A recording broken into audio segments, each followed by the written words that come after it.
Hello students, welcome back to my channel. कैसे हैं आप सभी बेटा? उम्मीद करते हैं आप सभी स्वस्थ और बहुत अच्छे होंगे। आपकी प्रिपरेशन भी बहुत अच्छी चल रही होगी बेटा। चैप्टर नंबर 10 मैंने कंप्लीट कर दिया था।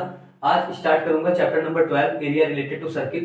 बेटा जो भी मेरे चैनल पे नया बच्चा हो, जो ये क्लास पहली बार देखने जा रहा हो, तो बेटा चैनल को सब्सक्राइब जरूर करना और इससे पहले वाले वीडियोस भी आप देख सकते हैं। आइए स्टार्ट करते हैं अपन लोग अपनी क्लास। बेटा बात करते हैं एरिया रिलेटेड टू सर्किल की। बेटा सर्किल सर्किल सर्कल मैंने बताया था, ये होता है सर्किल, ये होता है सर्कल का सेंटर और ये होती है उसकी रेडियस। बेटा रेडियस का 2 टाइम्स होता है बेटा डायमीटर। अगर मैं इसको ये बना दूं, सबसे लॉन्गेस्ट कॉर्ड होती है जो, वही डायमीटर बेटा होती है। सबसे सबसे बड़ी जीवा जो होती है वही वृत्त का व्यास कहलाता है। ठीक है, तो बेटा अगर मैं इसका पेरीमीटर पूछूं आपसे, वृत्त की परिधि पूछूं, पेरीमीटर पूछूं, ठीक है, बात करता हूं पेरीमीटर की, हिंदी में इसको बोलते हैं बेटा परिधि। अगर मैं वृत्त की परिधि पूछूं, वृत्त का पेरीमीटर, तो कितना बेटा?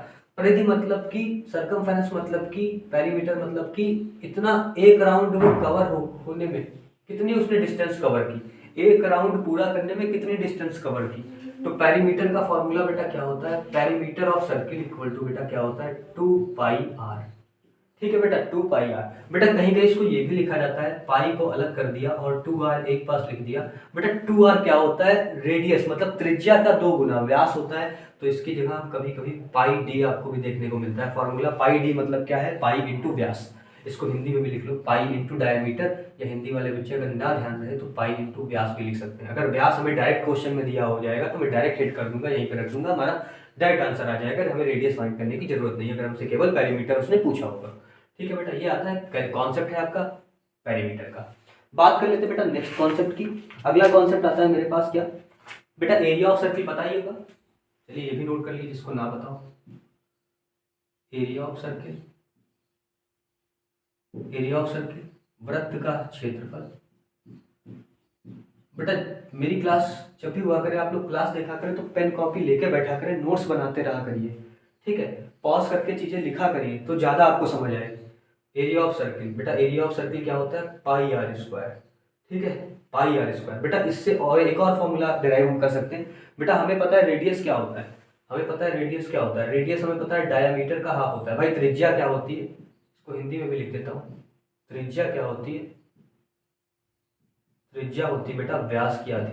ठीक है, तो अगर मैं आर की जगह d/2 लिख सकता हूँ, तो अगर मैं इसी की जगह आर की जगह d/2 फॉर्मूला रख दूं, d/2 का होल स्क्वायर, तो बेटा d²/4 भी हो सकता है। तो बेटा दोनों फॉर्मूले याद रखने। एरिया अगर हम ऐसे लिखेंगे तो पाई आर स्क्वायर, अगर पाई d²/4 भी इसको लिखते हैं। अगर डायरेक्ट मुझे व्यास पता होगा, डायमीटर पता होगा तो नीचे वाला फॉर्मूला, अगर त्रिज्या पता होगी, रेडियस पता होगी तो ऊपर वाला फॉर्मूला। ठीक है, बाकी पेरीमीटर तो बता ही दिया। पेरीमीटर लिखा हो या सरकमफेरेंस, बात एक ही होती है। ठीक है बेटा, सरकमफेरेंस भी इसी को बोला जाता है। सरकमफेरेंस या पेरीमीटर एक ही चीज है, और लगा है बेटा। ठीक है, परिधि या परिमाप, ठीक है, वो एक ही चीज है। ये फॉर्मूला आपका हो गया, ये नोट करिए। आगे बढ़ते हैं बेटा। देखिए उसी के आगे के कॉन्सेप्ट्स की कर लेते हैं। मैंने कुछ फॉर्मूले आपके सामने लिखे हैं बेटा। देखिए बेटा, जब मैंने सर्किल लिया है, ये वृत्त लिया है, हिंदी वाले बच्चों को भी समझा रहा हूँ साथ में, बेटा ध्यान समझिएगा। बेटा उसमें क्या होता है, अगर मैं पिज्जा, आप समझते हैं पिज्जा, पिज्जा रखा हुआ, पिज्जा की मैंने एक बाइट कट कर ली, तो एक बाइट जो पिज्जा की हम कट करते हैं उसको क्या बोलते हैं बेटा? लघु त्रिज्यखंड, माइनर सेक्टर। ठीक है, ये बेटा हुआ माइनर सेक्टर, और जो बड़ा वाला हिस्सा बचा हुआ था वो क्या हुआ? दीर्घ त्रिज्यखंड, मतलब मेजर सेक्टर। ओके, अच्छा अगर मैं, ये तो चलिए पिज्जा वाला पीस था बेटा, अगर मैं कॉर्ड के थ्रू काट दूं, जीवा के थ्रू काट दूं, जीवा बेटा है ये, जीवा के थ्रू काट दूं तो जीवा से नीचे वाला पार्ट जो कम है बेटा उसको क्या बोला जाता है? लघु वृत्तखंड, माइनर सेगमेंट।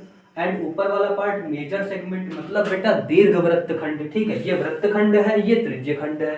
पिज्जा वाले से याद रखना है त्रिज्यखंड, और जीवा वाले से याद रखना है वृत्तखंड। ओके, बात करते हैं एरिया ऑफ माइनर सेक्टर। सबसे पहला फॉर्मूला क्या है? एरिया ऑफ माइनर सेक्टर, लघु त्रिज्यखंड का क्षेत्रफल क्या होता है बेटा? ये एंगल थीटा जो बना रहा होगा ये ऊपर रखेंगे, कुछ दिया होगा प्रश्न में, θ/360 इंटू बेटा क्या है? पाई आर स्क्वायर। बेटा जब भी एरिया की बात करेगा तो हम क्या यहाँ पर लगाते हैं? पाई आर स्क्वायर की कर लेंगे। ठीक है, अगर हमसे वो पूछता है त्रिज्यखंड के चाप की लंबाई बताओ, ये ला लिखा बेटा लंबाई है, ठीक है। Length of an arc of a sector, बेटा आर्क की लेंथ बताओ, तो जहां हमें लेंथ की बात कर देगा वहां हम इधर क्या रख देते हैं 2 पाई आर, केवल इतना फर्क है इसमें। एरिया ऑफ माइनर सेक्टर कहेगा तो theta by 360 into pi are square, अगर length of an arc of a sector कहेगा तो theta by 360 into 2 pi r. Theta by 360 theta by 360 दोनों में है, केवल यहाँ पे अंतर आ रहा है, ठीक है। अच्छा बेटा ये तो माइनर का था, अगर हमसे मेजर का पूछता है, बेटा रटने की कोई जरूरत नहीं है, आप समझ लेंगे तो याद रहेंगे फॉर्मूले। एरिया ऑफ मेजर, बेटा मेजर वाला यही तो एंगल बचेगा, मेजर वाले के लिए तुम थीटा जो रखोगे वो यही तो रखोगे।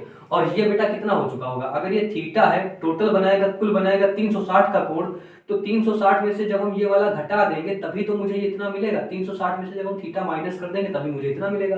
तो इसमें बस क्या होगा, वहां थीटा रखते थे माइनर वाले में, मेजर वाले में बेटा क्या रखेंगे 360 minus theta upon 360 into pi are square, बाकी वही फॉर्मूला है, ओके। अच्छा इसका भी मैंने बता दिया, आर्क का बेटा चाप का। अब बात करते हैं, ये तो त्रिज्यखंड के थे। अब बट अच्छा हमसे ये भी तो पूछा जा सकता है कि वृत्तखंड का क्षेत्रफल बताओ, तो वृत्तखंड का क्या बेटा फॉर्मूला है, एरिया ऑफ सेगमेंट क्या होता है बेटा, उसके लिए मैंने फॉर्मूला डायरेक्ट लिख दिया, ये फॉर्मूला आप लोग याद रख लेंगे, बहुत आसानी से याद हो जाएगा, ठीक बेटा। क्या सबसे पहले बेटा क्या होता है, आर स्क्वायर बाई 2 मतलब रेडियस का स्क्वायर अपॉन 2, त्रिज्या का स्क्वायर बटे 2, ब्रैकेट लगाया, pi by 180 theta minus sine theta, angle दिया जाएगा बेटा, ठीक है, theta minus sine theta, okay. इतनी बात समझ गया। ये फॉर्मूला एरिया ऑफ सेगमेंट का है, वृत्तखंड के क्षेत्रफल का है। ये फॉर्मूला बेटा याद रख लेना, क्वेश्चन तुरंत हो जाएगा, ठीक है, वरना बहुत तामझाम करना पड़ेगा बेटा। वरना क्या करना पड़ता है, पूरे सर्किल में से हमें पहले त्रिज्यखंड में से, भाई सेगमेंट क्या हिस्सा होता है, अगर हम सेगमेंट की बात करें वृत्तखंड की, तो मेरा इतना जो बचा हिस्सा है जो मिल रहा है ये सेगमेंट होता है। तो ये निकालने के लिए हमें क्या करना पड़ेगा, पूरे त्रिज्यखंड वाले में से इस त्रिभुज का माइनस करना पड़ेगा, ठीक है। उसमें ज्यादा लोचा है तो आपको डायरेक्ट फार्मूला पता है, आप वैल्यू रख लेंगे, ठीक है, तो डायरेक्ट हो जाएगा। तो इतना बेटा नोट करिए। अगर आपको सारे फॉर्मूले समझ आए हो तो मेरे चैनल को बेटा प्लीज सब्सक्राइब कर लीजिएगा आप लोग, unique maths by Akash sir. जो भी मेरे चैनल पे नया बच्चा हो वो भी जाकर के चैनल को बेटा सब्सक्राइब कर लेना, ज्यादा लोगों तक शेयर कर देना ताकि सबका फायदा हो जाए, okay. Thank you class 10th।